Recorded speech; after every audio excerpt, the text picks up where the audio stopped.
Eu troco minha filha por 5 sacos de milho, gritou o pai, diante de toda a cidade. E o que o fazendeiro solitário fez em seguida deixou o sertão inteiro de boca aberta. Você já imaginou uma moça de 19 anos sendo arrastada pela praça na frente de todo mundo, como se fosse animal de leilão? Pois foi assim que começou a história que marcou para sempre o destino de Joaquim Bento Correia e Rosária Conceição, no sertão da Bahia, no ano de 1911, quando a seca tinha rachado a terra em fendas fundas, o bastante para engolir o pé de um homem, e a fome tinha ensinado gente boa a fazer coisa ruim. E meu amigo, minha amiga, o que aconteceu depois daquela manhã de feira mudou não só a vida dos dois, mas expôs um segredo guardado havia 30 anos, um segredo capaz de derrubar o homem mais poderoso daquelas redondezas. Fique comigo, porque você vai entender por que aquele dia de humilhação se transformou com o tempo no dia mais bonito da vida de 2 pessoas quebradas. Prepare o coração. Romance, dor, superação e um desfecho cheio de emoção estão só começando. Agora me diga, de que cidade você está assistindo essa história? O sol ainda não tinha esquentado de todo quando Joaquim Bento Correia atravessou a praça de Santa Rita do Assuruá, puxando pelo cabresto uma mula cansada, os olhos semicerrados contra a poeira fina que o vento arrastava desde a última noite. Tinha 29 anos, era alto, de ombros largos e mãos calejadas de quem nunca conheceu trabalho leve, e trazia no rosto queimado de sol uma expressão que a cidade toda confundia com frieza. Poucos sabiam que aquele silêncio duro escondia uma dor que ele carregava havia 4 anos, desde que enterrara a própria mãe durante a Grande Fome, sem ter tido sequer um punhado de farinha decente para lhe oferecer no último dia de vida. Herdara do pai apenas dívidas e um punhado de terra empobrecida, a fazenda Água Serena, nome que soava como ironia cruel numa região onde a chuva era lembrança e não promessa. Joaquim vivia sozinho desde então, levantando antes do galo cantar, dormindo depois que a última estrela desaparecia, cuidando de um chão que teimava em não florescer, como se a própria terra guardasse luto pela família que ali se esvaziara. A rotina de Joaquim começava sempre da mesma forma havia 4 anos. Café preto ainda escuro lá fora, curral às 5h30, contagem das poucas cabeças de gado que a seca deixara sobreviver, e depois o trabalho pesado de tentar arrancar alguma coisa daquele chão rachado que parecia guardar rancor de gente. A Água Serena tinha sido, no tempo do avô, fazenda de fartura, com plantação de mandioca que ia até onde a vista alcançava e um rio que hoje era apenas memória de leito seco. Joaquim conhecia cada palmo daquela terra como conhecia as próprias mãos calejadas, e era justamente esse conhecimento que o fazia insistir em continuar, mesmo quando a razão mandava desistir. Zeca, o peão mais antigo, único empregado que restara depois que os outros foram embora atrás de trabalho em fazendas maiores, costumava dizer que o patrão tinha teimosia de burro velho. "O senhor faz questão de sofrer nessa terra, patrão", comentava ele, enxugando o suor com um pano surrado. "Terra é da família, Zeca. Enquanto eu respirar, ela não sai da minha mão", respondia Joaquim, sempre com a mesma convicção cansada.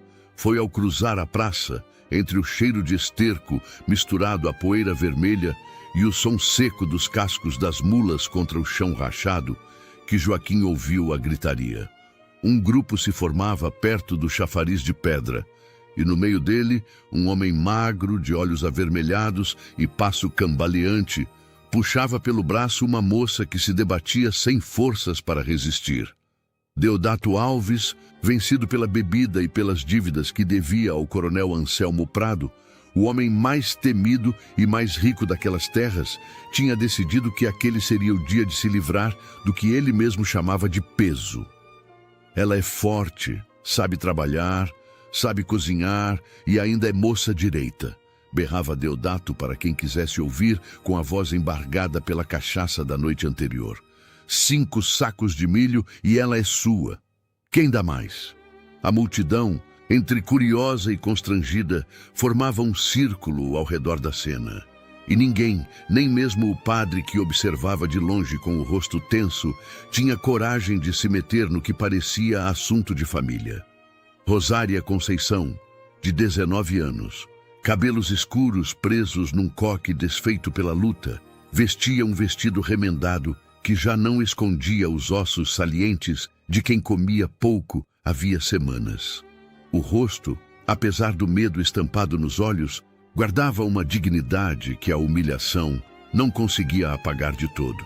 Desde os 12 anos, quando perdera a mãe, Idalina, para uma doença que o médico da cidade nunca soube nomear direito, Rosária aprendera a se virar sozinha, lavando roupa para as famílias mais abastadas, remendando o que podia, tentando seguir os conselhos que a mãe lhe deixara sobre força e sobre nunca baixar a cabeça diante de ninguém. Mas o pai, cada vez mais afundado na bebida depois de 2 colheitas perdidas seguidas, foi se tornando um homem irreconhecível. E a casa que um dia tivera risadas virou apenas um lugar de silêncio pesado e cobranças impossíveis de cumprir. Ainda assim, mesmo cansada e faminta, ela não gritava, não implorava. Apenas mantinha o queixo erguido, como se aquilo fosse a última coisa que lhe restava para defender. Pai, pelo amor de Deus, ela disse baixinho, a voz tremendo, mas firme. Não faça isso na frente de todo mundo. Deodato nem olhou para ela. Cala a boca, menina. Devo esse dinheiro ao coronel há 2 anos e não vou apodrecer na cadeia por sua causa. A multidão murmurava, alguns rindo baixo, outros balançando a cabeça em silenciosa reprovação, mas nenhum se adiantava. Foi então que Joaquim parou. Sentiu o peito apertar como não sentia desde o enterro da mãe. Uma repulsa tão forte que subiu pela garganta antes mesmo que ele decidisse agir. Largou o cabresto da mula, atravessou o círculo de curiosos e parou diante de Deodato. Quanto você disse? Perguntou com a voz baixa, mas com um fio de aço por dentro que fez até os mais afoitos se calarem. Deodato, surpreso, gaguejou. 5 sacos de milho. Joaquim não hesitou.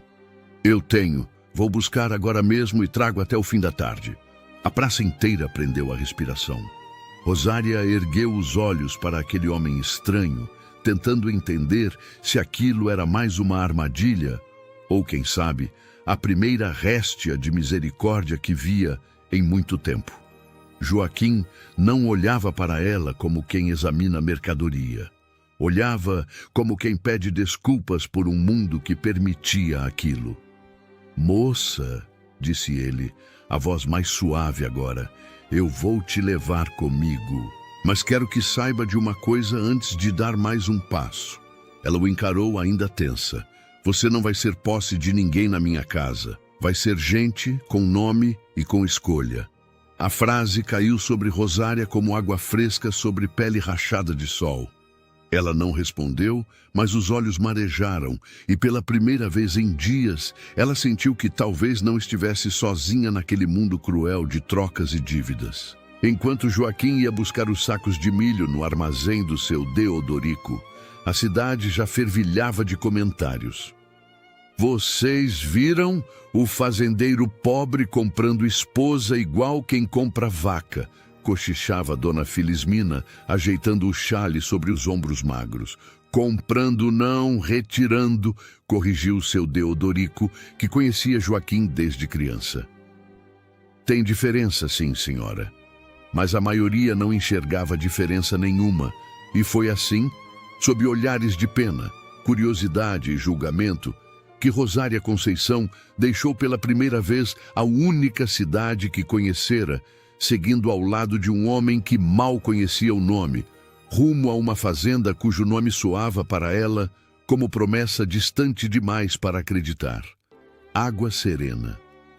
O caminho até a fazenda levou quase 2 horas de carroça, atravessando trechos de estrada onde o pó vermelho subia em nuvens finas a cada passo dos animais. E o silêncio entre os dois só era quebrado pelo ranger das rodas sobre a terra seca e pelo canto distante de um bem-te-vi teimoso. Rosária observava a paisagem, o capim amarelado dobrando-se ao vento quente, os mandacaros erguendo-se como sentinelas solitárias, e sentia, apesar de tudo, uma estranha curiosidade sobre o que a esperava. Joaquim, por sua vez, guiava os animais em silêncio, os olhos fixos na estrada, tentando organizar dentro de si os sentimentos confusos que aquela manhã lhe trouxera. Não era desejo o que sentia. Era antes uma urgência de reparar, ainda que em pequena escala, uma injustiça que ele próprio conhecia bem, pois sabia o que era ser tratado como coisa descartável pelo destino. Quando finalmente a carroça cruzou o portão torto da Água Serena, Rosária avistou uma casa simples de taipa, telhado de barro desgastado pelo tempo e uma varanda estreita, onde um banco de madeira envelhecido parecia esperar há anos por alguém que se sentasse ali para descansar. Ao redor, a terra rachada se estendia em silêncio, salpicada por touceiras secas e o esqueleto retorcido de árvores que um dia deram sombra. Não é grande coisa, disse Joaquim, ajudando-a a descer da carroça, mas é honesta. Rosária olhou ao redor, sentindo o cheiro de terra seca misturado a um resquício de fumaça de fogão a lenha, e por um instante, apenas um instante, permitiu-se pensar que talvez aquele lugar pudesse, um dia, deixar de ser apenas abrigo e se tornar casa. Nos dias que se seguiram, a Água Serena deixou de ser somente o retiro silencioso de um homem ferido. Joaquim, com poucas palavras, mas gestos firmes, estabeleceu que Rosária dormiria no quarto que fora de sua mãe, o único da casa, com uma pequena janela de madeira que deixava entrar a luz da manhã e que nada lhe seria exigido além do que ela mesma quisesse oferecer. Esse quarto era da minha mãe, disse ele na primeira noite, apontando a cama arrumada com lençóis remendados mas limpos. Ela ia gostar de saber que alguém está usando de novo. Rosária, arredia e envergonhada com a proximidade, mal conseguia sustentar o olhar dele por mais que alguns segundos. Eu posso dormir no chão, seu Joaquim. Não quero incomodar. Aqui ninguém dorme no chão enquanto eu tiver um teto, respondeu ele, num tom que não admitia discussão, mas que carregava uma delicadeza que a surpreendeu. Nos primeiros dias, o silêncio dominava a casa como uma terceira presença. Rosária tentava ajudar nas tarefas, varrendo o terreiro, ajeitando a lenha, mesmo com o corpo ainda dolorido da longa caminhada que fizera antes de chegar até a praça naquele dia fatídico. Joaquim, por sua vez, insistia que ela descansasse. Você não precisa provar nada aqui, ele disse certa tarde, encontrando-a curvada sobre a vassoura com o rosto suado. Descansa, moça. Esse chão não vai fugir. Ela parou, apoiando-se no cabo da vassoura, e olhou para ele com uma mistura de gratidão e desconfiança que ainda não sabia nomear. Ninguém nunca me disse para descansar, murmurou, mais para si mesma do que para ele. Joaquim ouviu, mas não respondeu na hora. Apenas anotou aquilo em algum canto silencioso do peito, como quem guarda uma pista importante para mais tarde. Zeca, o peão mais antigo da fazenda, homem de mãos grossas e coração maior ainda, foi um dos primeiros a acolher a presença dela sem fazer perguntas incômodas ou julgamentos precipitados. Se o patrão trouxe, é porque tinha motivo, disse ele à esposa, Dona Benedita, que ajudava esporadicamente nos afazeres da casa. E motivo bom, aposto.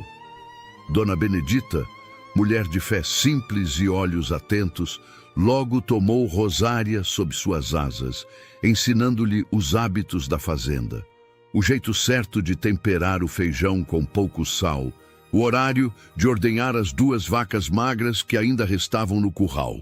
Você tem mão boa, minha filha, disse Dona Benedita certa manhã, observando Rosária amassar a farinha com destreza inesperada. Aprendi cedo. Minha mãe dizia que mulher que não sabe trabalhar não sobrevive nesse sertão, respondeu Rosária, e havia na voz dela um resquício de orgulho que a fome e a humilhação ainda não tinham conseguido apagar. Foi numa noite fria, quando o vento uivava por entre as frestas da casa e as brasas do fogão, a lenha lançavam sombras dançantes pelas paredes de taipa, que Joaquim e Rosária, sentados em silêncio à mesa da cozinha, finalmente deixaram escapar um pouco do que carregavam por dentro. Você nunca fala da sua família, disse ela, quebrando o silêncio com cuidado, temendo ferir alguma dor antiga. Joaquim demorou a responder, os olhos fixos nas chamas. Minha mãe morreu na última seca grande. Fome levou ela antes que eu pudesse arranjar o que precisava. Meu pai já tinha ido antes, de desgosto, dizem, mas eu acho que foi de cansaço mesmo. Fiquei sozinho nessa casa desde então. A voz saiu rouca, carregada de um peso que ele raramente permitia mostrar. Rosária sentiu o peito apertar. Eu sinto muito, disse baixinho. Sei que palavra nenhuma cura isso, mas sinto mesmo. Ele a olhou então, talvez pela primeira vez sem a barreira da desconfiança inicial. E você, o que te trouxe até aquela praça? Rosária baixou os olhos, mexendo nervosamente nos dedos ásperos. Minha mãe morreu quando eu tinha 12 anos. Ficou só eu e meu pai. Ele nunca foi homem de muita força, e depois que perdeu a colheita 2 vezes seguidas, começou a beber para esquecer. Foi piorando, ano após ano, até virar o que é hoje. Um homem que não enxerga mais a própria filha, só as dívidas que carrega. Ela engoliu seco antes de continuar. Eu tentei segurar as pontas, trabalhando na casa dos outros, lavando roupa, mas não foi suficiente.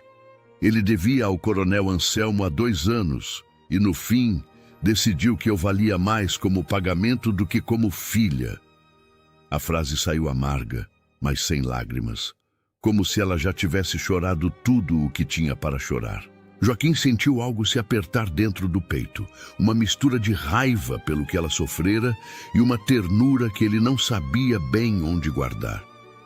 Isso não devia ter acontecido com você, disse ele, a voz firme. Ninguém merece ser tratado como moeda de troca. Rosária ergueu os olhos, surpresa com a sinceridade daquelas palavras. Você fala como se realmente acreditasse nisso. Eu acredito, respondeu ele, sem desviar o olhar. Minha mãe sempre dizia que gente que trata os outros como coisa acaba virando coisa também, por dentro. Eu não quero virar isso. O silêncio que se seguiu não era mais constrangedor. Era pela primeira vez um silêncio de companhia. Enquanto a confiança entre os dois começava a florescer devagar, como planta teimosa buscando água em terra seca, a cidade de Santa Rita do Assuruá não parava de comentar. No armazém do seu Deodorico, as línguas se soltavam com facilidade entre um saco de farinha e outro. Vocês souberam que o Joaquim Bento levou a menina do Deodato para a fazenda dele? Perguntou Dona Felismina, abanando-se com um leque desgastado. Soube sim, um absurdo desses ainda acontecer nos dias de hoje, respondeu seu Deodorico, sacudindo a cabeça. Embora soubesse bem que fora ele mesmo quem vendera os sacos de milho para a transação. Dizem que ele nem tocou nela ainda, cochichou outra mulher curiosa. Isso é que é estranho. Homem que compra mulher e não faz o que homem faz. A conversa seguia, cheia de julgamento e curiosidade mal disfarçada, alimentando um clima que logo chegaria aos ouvidos de quem menos interessava que aquele assunto prosperasse. O coronel Anselmo Prado. O coronel, homem de posses vastas e coração estreito, tinha financiado secretamente a dívida do pai de Rosária justamente para tê-la sob seu controle, uma vez que há tempos cobiçava a moça desde que a vira, ainda adolescente, na feira da cidade. Ao saber que Joaquim tinha levado a jovem para si antes que ele pudesse agir, sentiu-se traído em seus próprios planos, embora nunca tivesse revelado abertamente suas intenções. Aquele fazendeiro morto de fome atravessou meu caminho sem nem saber o que fez, disse o coronel ao seu capataz de confiança, Ezequiel, enquanto observava o horizonte da varanda de sua mansão. Vamos ver quanto tempo ele aguenta segurar aquela hipoteca que herdou do pai. Ezequiel, homem de olhar frio e lealdade comprada, apenas assentiu. O senhor quer que eu comece a pressionar, coronel? Ainda não. Deixa ele se afogar sozinho primeiro. Depois eu apareço como salvação ou como cobrador. Depende de como ele se comportar. Numa manhã em que o sol ainda não castigava com toda a força, Joaquim encontrou Rosária no curral, tentando, sem sucesso, consertar sozinha um pedaço de cerca que o vento da noite anterior tinha derrubado. Deixa que eu faço isso, disse ele se aproximando. Eu sei fazer, Joaquim, respondeu ela, sem levantar os olhos do trabalho, as mãos já ásperas de segurar o arame. Meu pai bebia, mas antes disso me ensinou umas coisas de fazenda. Eu não sou só boca para comer. Ele parou, observando-a amarrar o arame com uma destreza que o surpreendeu, e sentiu pela primeira vez um respeito diferente crescer por aquela mulher que a cidade insistia em enxergar como fraca. Você me surpreende cada dia mais, disse ele, um meio sorriso escapando pelos cantos da boca cansada. Rosária, sem parar o que fazia, respondeu com um brilho de orgulho nos olhos. Ainda tem muita coisa que você não sabe sobre mim, seu Joaquim. Foi durante essas semanas de convivência, marcadas por trabalho duro e silêncios, que aos poucos deixavam de ser desconfortáveis, que os dois passaram a trabalhar lado a lado com mais frequência, plantando o pouco que a terra ainda aceitava, remendando cercas, cuidando dos animais que restavam, sempre atentos ao céu na esperança de nuvens que insistiam em não vir. Havia entre eles uma sincronia silenciosa que nascia aos poucos, os movimentos se ajustando um ao outro sem necessidade de muitas palavras, como se cada gesto de cuidado fosse também uma frase não dita, um jeito de se aproximar sem assustar, de construir confiança tijolo por tijolo, dia após dia.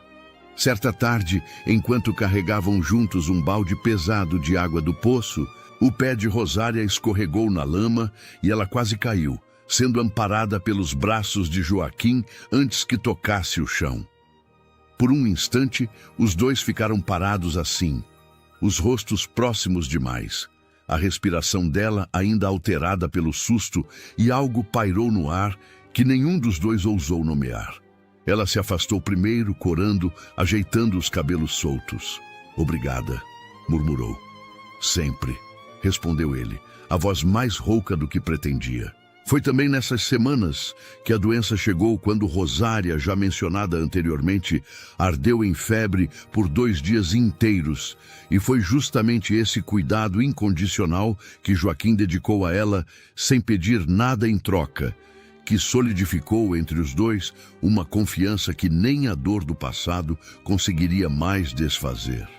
Depois desse episódio, os pequenos gestos de afeto se tornaram mais frequentes, ainda que discretos. Um olhar que demorava mais do que o necessário durante o jantar. Uma mão que quase tocava a outra ao passar o prato de feijão. Uma proximidade acidental que fazia o coração de ambos acelerar de um jeito que nenhum dos dois esperava sentir de novo depois de tanta dor. Foi nesse clima de vigilância silenciosa que os dias na água serena continuaram a se desenrolar, cada vez mais entrelaçados por pequenos gestos que, somados, formavam algo maior do que qualquer um dos dois ousava nomear. Certa manhã, Rosária acordou com febre alta, consequência do esforço excessivo e da fraqueza acumulada de meses de privação. Joaquim, ao encontrá-la trêmula e suada na cama, não hesitou em cuidar dela pessoalmente, trocando panos úmidos em sua testa durante toda a noite, murmurando palavras de encorajamento que ela mal conseguia registrar por completo. Aguenta firme, Rosária. Você já passou por coisa pior, disse ele baixinho, segurando a mão dela enquanto o corpo ardia de febre. Quando ela finalmente melhorou, 2 dias depois, encontrou-o cochilando, sentado numa cadeira ao lado da cama. O rosto marcado pelo cansaço de quem não dormira direito por vigiar seu sono. Você ficou aqui esse tempo todo? Perguntou ela, a voz ainda fraca, mas os olhos marejados de uma emoção que ela mal sabia nomear. Joaquim acordou sobressaltado, esfregando os olhos. Não ia deixar você sozinha desse jeito. Rosária sentiu o peito apertar de um jeito diferente daquela dor antiga que carregava. Ninguém nunca cuidou de mim assim, disse baixinho, nem quando eu era criança. Ele a olhou com uma ternura que tentava disfarçar sob a aparência dura. Então acostuma, porque enquanto você estiver aqui, vai ser assim. Foi naquele momento, entre o cheiro de ervas medicinais fervendo na panela e a luz fraca da lamparina bruxuleando pela parede, que ambos sentiram pela primeira vez que algo entre eles crescia além da simples proteção. Mas o destino, como sempre nessas histórias, guardava reviravoltas que ninguém esperava. Foi justamente durante essa recuperação que Dona Benedita, ajudando a trocar os lençóis da cama, mencionou casualmente algo que faria toda a diferença mais adiante. Sabe, menina, você me lembra muito a Idalina, comentou ela, dobrando um pano com cuidado. Idalina quem? Perguntou Rosária, curiosa. Idalina Prado, mulher que trabalhava com minha mãe antigamente, lá pros lados da Fazenda Grande. Bonita como você, também tinha esse jeito de olhar sério mesmo quando sorria. Desapareceu de repente, ninguém soube dizer certo o que aconteceu, só que ela era parente distante do coronel, mas foi deserdada por causa de um casamento que a família não aceitou. Rosária sentiu um arrepio estranho percorrer a espinha, mas não deu muita importância na hora, atribuindo a sensação apenas ao resquício da febre. As semanas seguintes trouxeram uma escalada gradual e cada vez mais ousada das ameaças do coronel Anselmo. Primeiro vieram os boatos espalhados propositalmente pela cidade, sugerindo que Joaquim mantinha Rosária contra a vontade dela, alimentando ainda mais a curiosidade maldosa dos moradores. Depois, o próprio coronel enviou um recado formal, exigindo o pagamento imediato da hipoteca que pesava sobre a Água Serena, uma dívida que o pai de Joaquim deixara e que até então vinha sendo tolerada em pequenas parcelas anuais. Isso não é coincidência, disse Zeca, preocupado ao entregar a carta a Joaquim. Ele quer te encurralar, patrão. Joaquim leu o documento com o maxilar travado, sentindo a raiva subir pela garganta. Ele sempre quis essas terras. Agora arranjou desculpa. No armazém do seu Deodorico, as notícias sobre a exigência de pagamento da hipoteca corriam mais rápido que a poeira levantada pelas carroças. Soube que o coronel foi pessoalmente na Água Serena cobrar dívida, comentou Dona Felismina, abanando-se com o leque desgastado, um misto de curiosidade e receio na voz. Isso não é coisa boa. Quando o coronel vai pessoalmente, é porque quer alguma coisa além do dinheiro, respondeu seu Deodorico, baixando a voz, como quem teme ser ouvido pelas pessoas erradas. Outra freguesa, Dona Zulmira, balançou a cabeça. Aquele fazendeiro devia ter deixado a menina onde estava. Trouxe problema grande demais para a vida dele. Mas nem todo mundo pensava assim. O próprio Padre Honório, ao passar pelo armazém e ouvir os comentários, interveio com firmeza pouco comum. Vocês deviam se envergonhar de cochichar desgraça alheia. Se o coronel vem cobrar dívida usando ameaça em vez de justiça, o problema não é do Joaquim, é do coronel. O silêncio que se seguiu revelou que, ainda que ninguém tivesse coragem de dizer em voz alta, muitos já desconfiavam havia tempos dos métodos obscuros usados pelo homem mais rico da região. O confronto direto não demorou a acontecer. Certa tarde, o coronel Anselmo Prado apareceu pessoalmente na Água Serena, montado em seu melhor cavalo, acompanhado por Ezequiel e mais 2 capangas armados. Desceu com ar de quem vinha cobrar mais do que apenas dinheiro. Joaquim Bento, disse ele, a voz carregada de falsa cordialidade, vim pessoalmente porque prezo pelos meus devedores, mas fiquei sabendo de uma coisa curiosa. Dizem que você anda mantendo uma moça aqui contra a vontade dela. Joaquim cruzou os braços, o corpo tenso, mas a voz mantida sob controle. A senhora sabe muito bem que isso é mentira, coronel. Rosária fica aqui porque quer. Ah, mas o pai dela discorda, retrucou o coronel, um sorriso fino nos lábios. Diz que você atirou à força, sem pagamento completo. E ainda tem essa pequena questão da hipoteca vencida. Rosária, que ouvia tudo da porta da cozinha, sentiu o sangue gelar, mas avançou com passos firmes até a varanda. Meu pai é quem mentiu naquele dia, coronel, disse ela, surpreendendo a todos com a firmeza da voz. Eu vim por vontade própria e fico aqui pela mesma razão. O coronel a encarou com um interesse que ia além de simples curiosidade, um brilho antigo e incômodo nos olhos que fez Joaquim se posicionar instintivamente mais perto dela. Ora, vejo que ganhou coragem depois que saiu daquela casa miserável, comentou o coronel, o tom carregado de desdém disfarçado de gentileza. Se cuida, moça. Coragem demais pode custar caro. Joaquim deu um passo à frente, a mandíbula travada. A senhora tem 30 dias para pagar o que resta da hipoteca, ou eu tomo essa terra de volta junto com tudo que estiver nela, completou o coronel, olhando de relance para Rosária antes de montar novamente e partir, deixando um silêncio pesado atrás de si. Naquela noite, sentados na varanda, sob um céu estrelado que contrastava cruelmente com a tensão que pairava no ar, Joaquim e Rosária conversaram sobre o que fazer. Eu não posso deixar que você perca tudo por minha causa, disse ela, a voz embargada. Talvez seja melhor eu ir embora antes que as coisas piorem. Joaquim a olhou com firmeza. Você não vai a lugar nenhum por causa de ameaça de homem covarde que usa dinheiro para comprar o que não consegue merecer. Mas dentro dela, a semente da culpa já tinha sido plantada e cresceria nos dias seguintes até se tornar decisão. De fato, a pressão só aumentou. Ezequiel, o capataz do coronel, passou a rondar as proximidades da Água Serena, intimidando os poucos empregados e espalhando ainda mais boatos pela cidade. Zeca chegou a ser abordado no caminho para o mercado, recebendo ameaças veladas caso continuasse trabalhando para Joaquim. Isso não vai parar, patrão, disse ele preocupado. O coronel não gosta de perder o que considera dele por direito.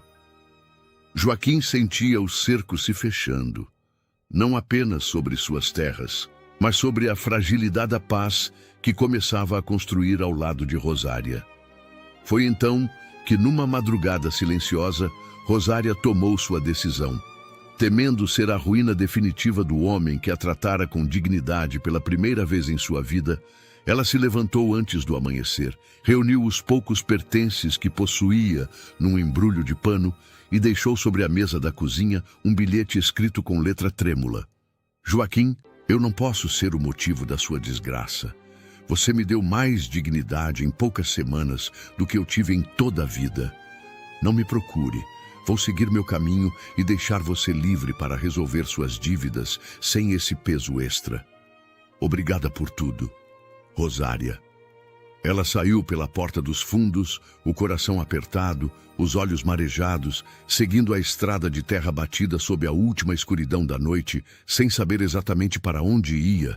Apenas que precisava se afastar antes que causasse mais dano. Joaquim acordou pouco depois, um instinto inquieto o tirando do sono antes da hora habitual. Ao encontrar o bilhete sobre a mesa, sentiu o peito se apertar de um jeito que não sentia desde a morte da mãe. Sem pensar duas vezes, selou o cavalo mais rápido que tinha e saiu em disparada pela estrada, o coração batendo mais forte que os cascos do animal contra o chão seco. Encontrou Rosária ainda na estrada, cansada e com os pés doloridos, sob a sombra de uma velha gameleira que testemunhava havia gerações a solidão daquela terra. "Rosária!" gritou ele, descendo do cavalo antes mesmo que o animal parasse por completo. Ela se virou surpresa, os olhos já marejados de lágrimas contidas. "Joaquim, por favor, não torna isso mais difícil. Eu preciso ir." Ele se aproximou sem pressa, mas com determinação nos olhos. "Você acha que eu vou deixar você ir embora só porque um homem poderoso fez ameaça? Eu não quero ser o motivo de você perder tudo que tem." Ela respondeu, a voz quebrando. "Eu já perdi tudo uma vez. Não quero carregar a culpa de fazer você perder também." Joaquim segurou a mão dela pela primeira vez, um gesto simples, mas carregado de significado. "Eu não te comprei, Rosária. Eu te tirei de um lugar que não te merecia. E não vou deixar você ir embora achando que é peso. Você não é peso.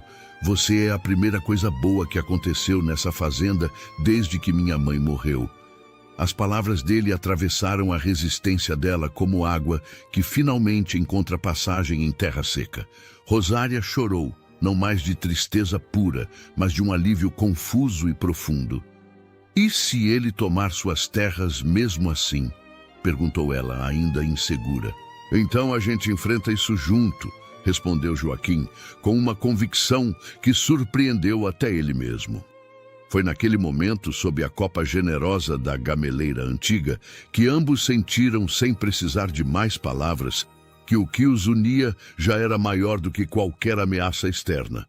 No caminho de volta para casa, cansados, mas mais próximos do que nunca, cruzaram com Dona Cotinha, parteira idosa da região, que vinha visitando uma família vizinha. Ao reconhecer Rosária, a velha parou, observando-a com atenção. "Menina, seu rosto me lembra alguém que conheci há muitos anos", disse ela, curiosa. "Idalina, você conheceu Idalina Conceição?" Rosária, surpresa ao ouvir o sobrenome da própria mãe, respondeu hesitante. "Era o nome da minha mãe, sim, senhora." Dona Cotinha arregalou os olhos, levando a mão ao peito. "Deus do céu! Então você é filha da Idalina que trabalhou lá na Fazenda Grande, antes de se casar escondido com seu pai?" Rosária sentiu o coração acelerar. "Escondido? Do que a senhora está falando?" Dona Cotinha, com a voz baixa e cautelosa, revelou o que sabia.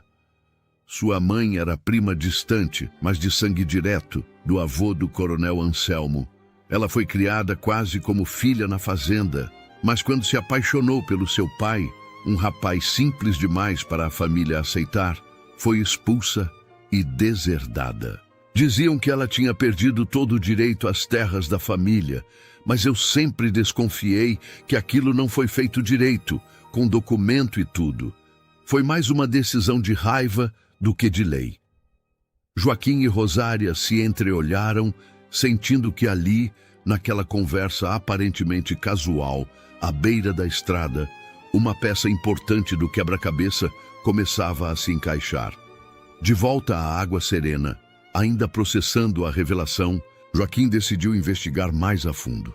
Antes de procurar a paróquia, Joaquim passou primeiro pela casa de Dona Cotinha, buscando confirmar o que ela mencionara na estrada. A parteira, já mais à vontade com as perguntas, revelou detalhes que ainda faltavam. "Eu lembro que o velho Prado, pai do coronel de hoje, brigou feio com a filha quando ela anunciou o casamento. Mas lembro também que ele nunca foi homem de fazer as coisas sem documento, mesmo com raiva. Homem rico daquela geração, gostava de deixar tudo escrito, por mais que escondesse depois." Foi essa pista que levou Joaquim a insistir na busca pelos registros antigos da paróquia, convencido de que algo tinha sido guardado, ainda que esquecido pelo tempo e pela vergonha da família. Foi até a paróquia da cidade vizinha, onde um padre já idoso guardava registros antigos da região. Após muito custo e alguma insistência, Conseguiu falar com a sobrinha do padre Anacleto, já falecido, que herdara uma caixa de documentos antigos deixados pelo tio. Meu tio sempre dizia que guardava esse documento por precaução, caso um dia fosse necessário, disse Dona Marieta, entregando um envelope amarelado e selado com lacre de cera derretida. Ele nunca me disse o motivo, só que era importante e que devia ser guardado até que a pessoa certa aparecesse. Joaquim levou o envelope para casa com as mãos tremendo de expectativa. Ao abri-lo, junto com Rosária, encontrou um documento antigo de batismo e um registro de casamento datado de 20 anos atrás, comprovando que Idalina Prado Conceição jamais fora legalmente deserdada, apenas afastada informalmente pela família por vergonha do casamento não aprovado. O documento, assinado pelo próprio pai do atual coronel Anselmo, reconhecia Idalina como herdeira legítima de parte das terras da família Prado, incluindo uma porção significativa que, décadas depois, o coronel Anselmo ocupava e explorava como se fosse exclusivamente sua. "Isso muda tudo", murmurou Joaquim, o coração disparado. Rosária, com as mãos tremendo, segurava o documento como quem segura um pedaço da própria história perdida.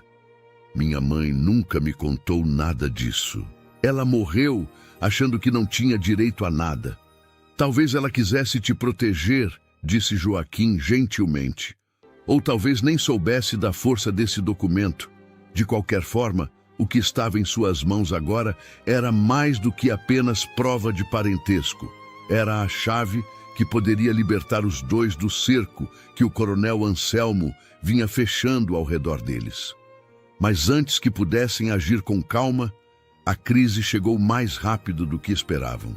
Na noite seguinte, sob um céu sem lua que deixava a água serena mergulhada numa escuridão quase completa, Ezequiel e mais 3 capangas do coronel invadiram a propriedade a cavalo, o barulho dos cascos ecoando como trovão distante antes mesmo que Joaquim tivesse tempo de alcançar a espingarda guardada atrás da porta. Sob a falsa acusação de que Joaquim mantinha Rosária contra a vontade dela, um pretexto forjado para tomar a fazenda à força antes mesmo que o prazo da hipoteca vencesse, Ezequiel derrubou a porta com um chute seco. "Ordem do coronel", declarou Ezequiel brutal, empurrando Joaquim contra a parede enquanto outro capanga segurava Rosária pelo braço. "Vocês dois vão comigo até a cidade, prestar contas diante da lei."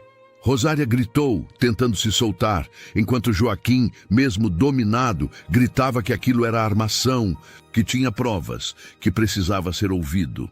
Foi Zeca quem, correndo pela noite adentro, alertou o padre Honório e reuniu rapidamente alguns moradores que já desconfiavam da conduta abusiva do coronel havia anos. Na manhã seguinte, quando Ezequiel tentava justificar perante o delegado local a prisão improvisada dos dois, uma multidão já se formava diante da igreja da cidade, atraída pela notícia que se espalhava como fogo em capim seco. Foi ali, diante de toda a comunidade reunida, que Joaquim, ainda com marcas do confronto na noite anterior, ergueu a voz. "Peço licença ao padre Honório e a todos presentes.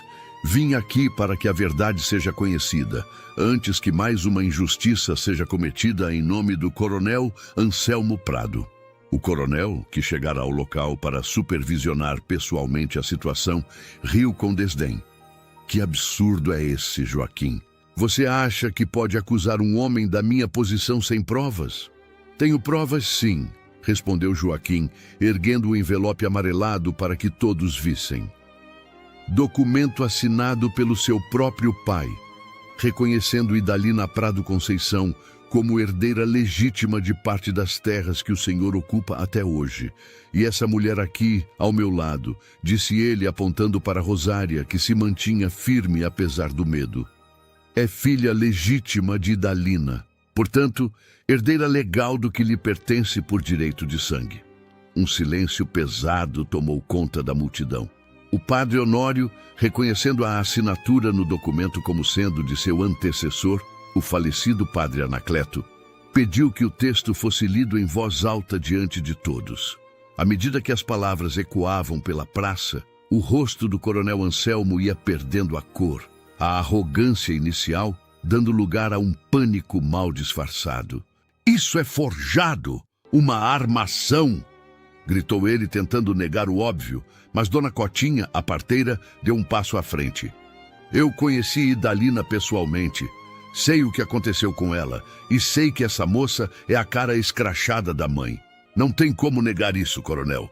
Diante das evidências e do testemunho, o delegado presente não teve escolha, senão determinar a prisão preventiva do coronel Anselmo, sob acusação de fraude, apropriação indevida de terras e, posteriormente, de mandar capangas para sequestrar e intimidar cidadãos.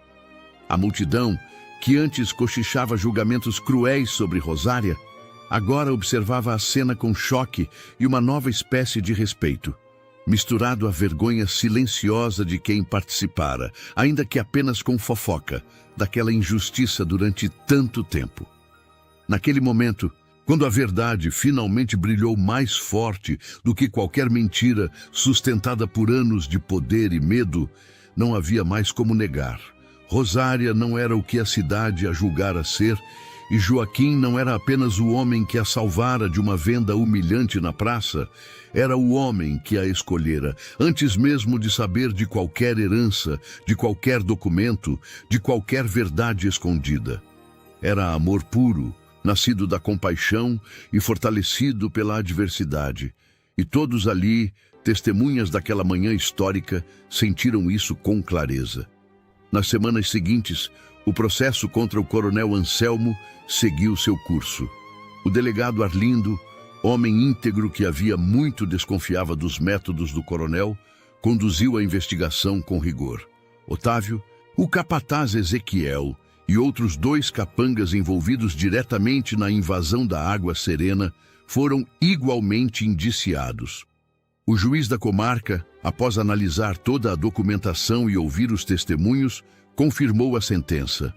O coronel Anselmo Prado foi condenado a 8 anos de prisão por fraude documental e abuso de poder, além de ser obrigado a restituir integralmente as terras usurpadas à legítima herdeira Rosária Conceição.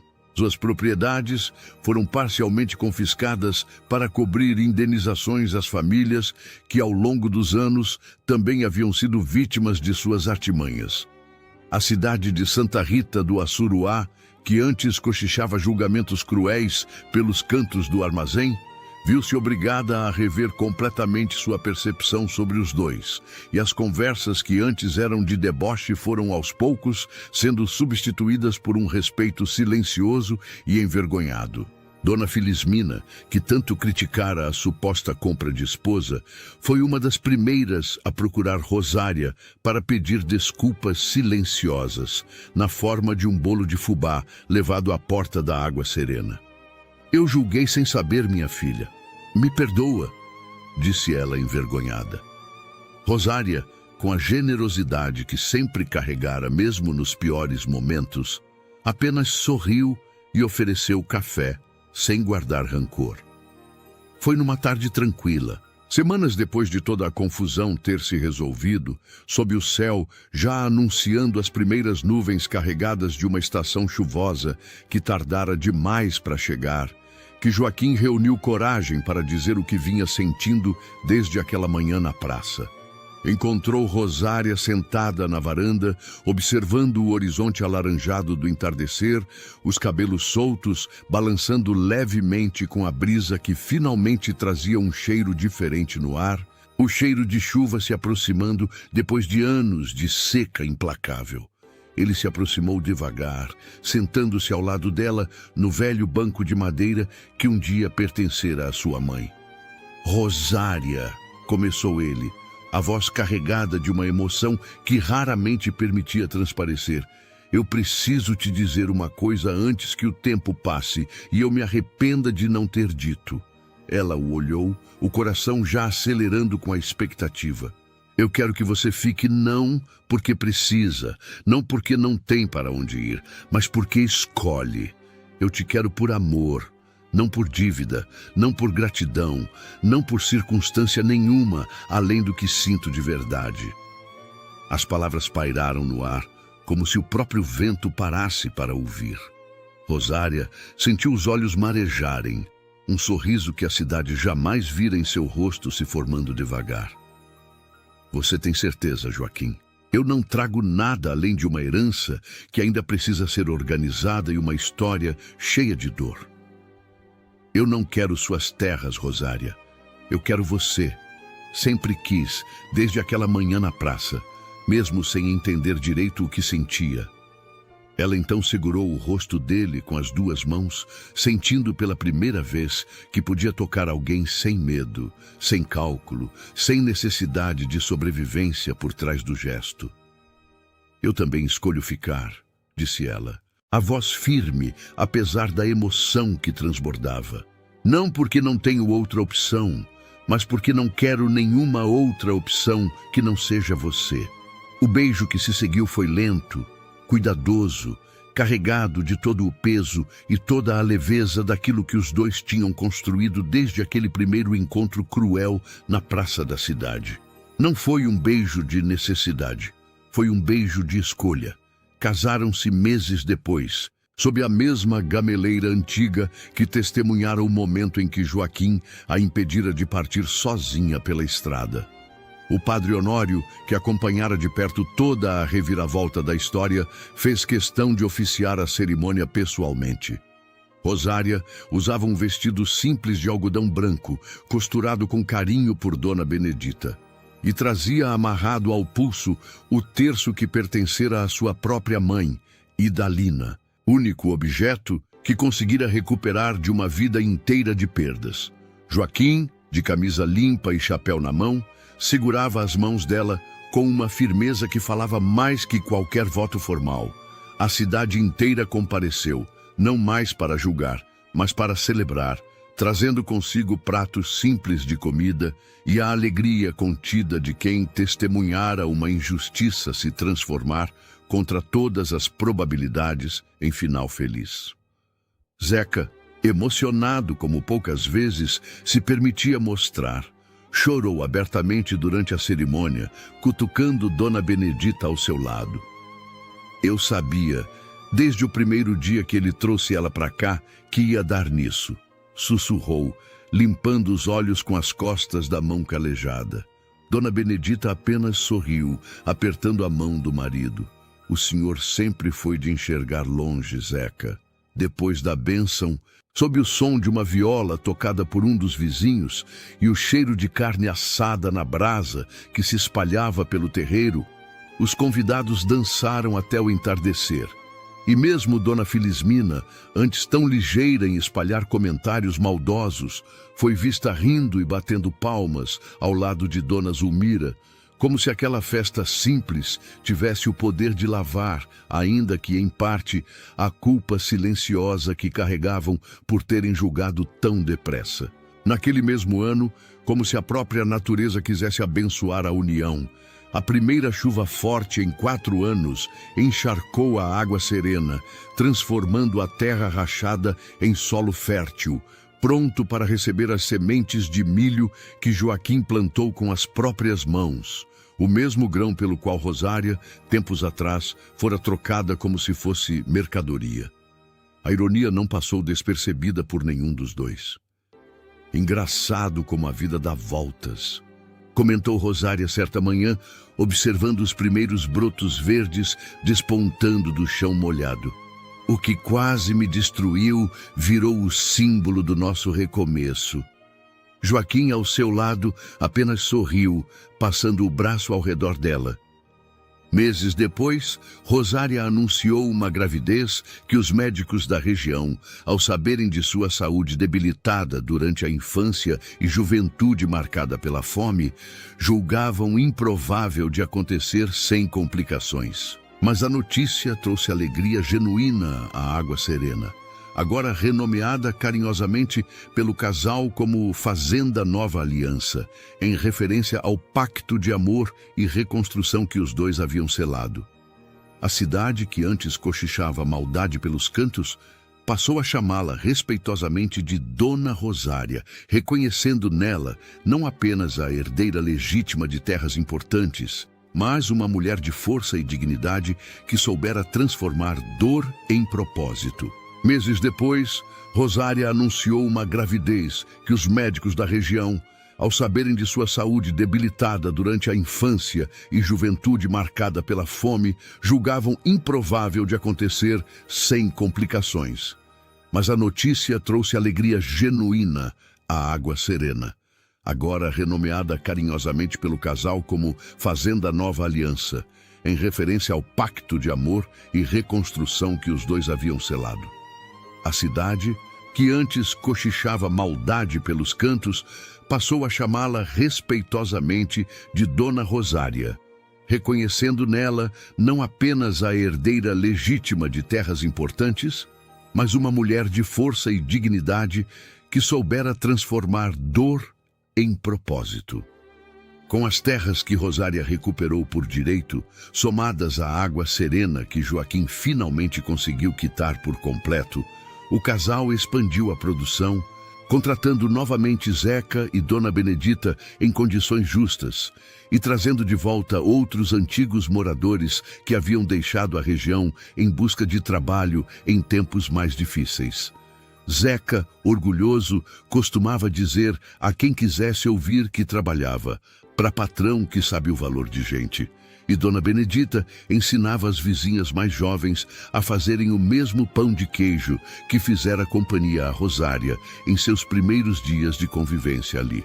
A antiga tristeza que pairava sobre a Água Serena, resquício da fome que levara a mãe de Joaquim, foi sendo substituída, ano após ano, por uma fartura modesta, mas honesta, construída com as próprias mãos e sem dever favor a homem nenhum. Na cena que fecha essa história, já ao entardecer, sentados juntos na varanda da fazenda, agora próspera, Joaquim segurava a mão de Rosária, observando o milharal dourado, balançando suavemente ao vento, que finalmente soprava fresco e generoso sobre aquelas terras antes castigadas pela seca. Ele compreendeu, naquele momento de paz, que poucos meses atrás pareceria impossível, que nenhum ser humano pode ser reduzido a valor de troca, que dignidade não se perde nem se ganha, apenas se reconhece, e que o amor verdadeiro não prende nem salva, como quem cobra gratidão eterna, mas oferece chão firme e espera, com paciência e respeito, que a pessoa escolha ficar por conta própria. E assim se encerra a história de Joaquim Bento Correia e Rosária Conceição. Uma história que começou com humilhação pública e terminou com justiça restaurada, com terra que voltou a florescer e com um amor que provou, diante de toda uma cidade, que às vezes o destino coloca na nossa porta exatamente aquilo que mais precisamos, mesmo quando não estamos preparados para recebê-lo. A vida no sertão sempre foi feita de perdas, de secas que parecem não ter fim, mas também é feita de chuvas inesperadas, de reencontros que curam feridas antigas, de reviravoltas que devolvem a esperança a quem já quase desistira dela. Onde antes havia apenas fendas secas na terra e uma dívida que humilhava, agora floresciam milharais dourados e uma família unida por escolha, não por obrigação. Quem passava pela estrada que levava à Fazenda Nova Aliança, anos depois, dificilmente imaginaria que aquele mesmo chão fértil um dia testemunhara uma moça sendo arrastada pelo braço na praça da cidade, ou que aquele casal que hoje colhia milho lado a lado começara sua história em meio a dívidas, ameaças e um segredo guardado por 30 anos. A história de Joaquim e Rosária ensinou a toda a região que dignidade não tem preço em sacos de milho e que o amor mais verdadeiro costuma nascer justamente dos lugares mais improváveis. Agora me diz, o que você achou desse final emocionante? Deixe nos comentários a sua opinião, ela é muito importante para nós. E se essa história tocou seu coração, deixe o like, se inscreva no canal e ajude a gente a chegar aos 100 mil inscritos. Compartilhe o vídeo para que outras pessoas também sintam essa lição de vida tão bonita. E não vai embora agora. Clique na próxima história, porque tem muita narrativa emocionante da época esperando por você. Nos vemos lá.